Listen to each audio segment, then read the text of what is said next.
No one jumped up to try to tap down that rhetoric. That is the rhetoric that I'm talking about. That is what I'm trying to be very clear on. Jeff Marcus, the state, they can hide behind their arguments, but we all are witnessing what is occurring in this courtroom. Which is myself. I'm a judge, And I understand that I'm in Thank you, charge Judge. of the decorum, and I feel that 99% or a great percentage of what has been said has been appropriate. Everybody has maintained decorum, but for a few comments, it's best to just move on as opposed to highlight them.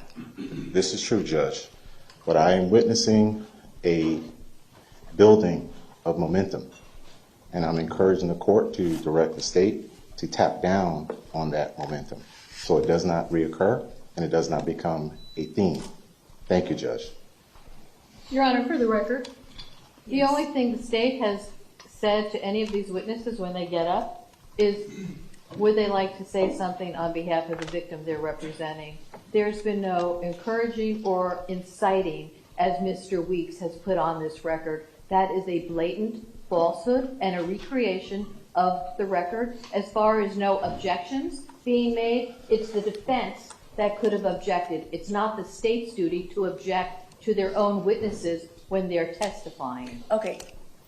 Judge, Listen, I've already heard. If you have anything else to say, you can put it in writing at a later time. I've heard from both sides more than once.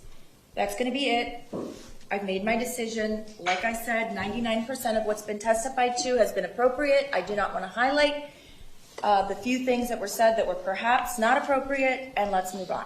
Judge, I'm asking for 20 seconds to ask. You can have as many seconds as you want in writing, and you can put all of your objections in writing. They've been made multiple times from your chief assistant, from Ms. McNeil, and I don't want to hear anything else. I've already heard it. Is there something that has not already been argued? Yes, ma'am. Okay, exactly what is it? Judge, before Mr. Schachter took the podium and testified before this court, I wanted to the record to reflect that both Mr. Marcus and Mr. Satz looked at the statement prior to the reading.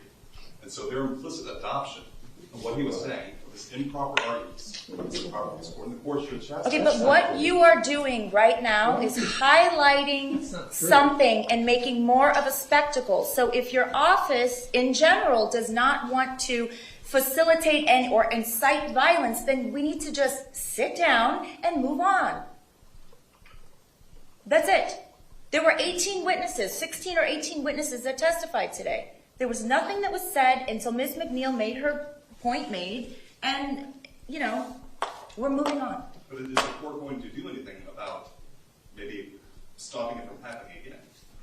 When these people are upset about specific things that have gone on from that table, like shooting the middle finger up at this court and laughing and joking, Ms. McNeil, be quiet. When these people have sat in this courtroom and watched this behavior from that table, and they want to say that they're not happy about it, what is the problem? Judge, I have no problem because I have thick skin. But once you bring in my children, I think that's highly improper. And it's being I didn't even know you have children. I don't know what you're talking about. Your children? What about your children? For them to comment on my children is highly improper. Before this court to allow that kind of testimony is also improper. I don't remember any comments about any children. And if there was, it obviously didn't, it came and went without me noticing it. Judge, I can assure you that if they were talking about your children, you would definitely notice it. You need to sit down right now. You're out of line. In fact, you're excused. You need to go sit in the back with your chief public defender. He's the public defender. Mr. Weeks, please ask the lawyer from your office to go sit down and not say anything else. To try to threaten my children and bring up my children is inappropriate. Go to the back of the room now. That just violated about every rule of professional responsibility that I have never. If you're going to get up here and you're going to... Judge, I asked you to go sidebar on this matter. You, sidebar or not, you don't have one of your assistant public defenders say something about my children?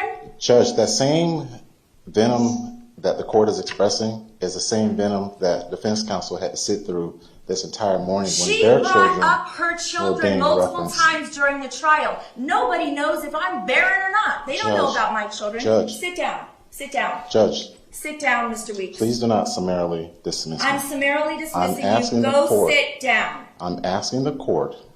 I asked the court to go sidebar. Go sit down. You don't threaten the Judge, court's children. everyone Your in this assistant just courtroom- did that. Go sit down. No one in this courtroom had to endure what we had to Go endure. sit down. Miss McNeil has made her children a spectacle more than once during this trial. That was her choice. You have absolutely no right to have one of your assistants come up here and suggest something about my children. Now, please go sit down. Judge. You're Judge, inappropriate and out of line. Go sit down. Judge, may I have a brief recess? No.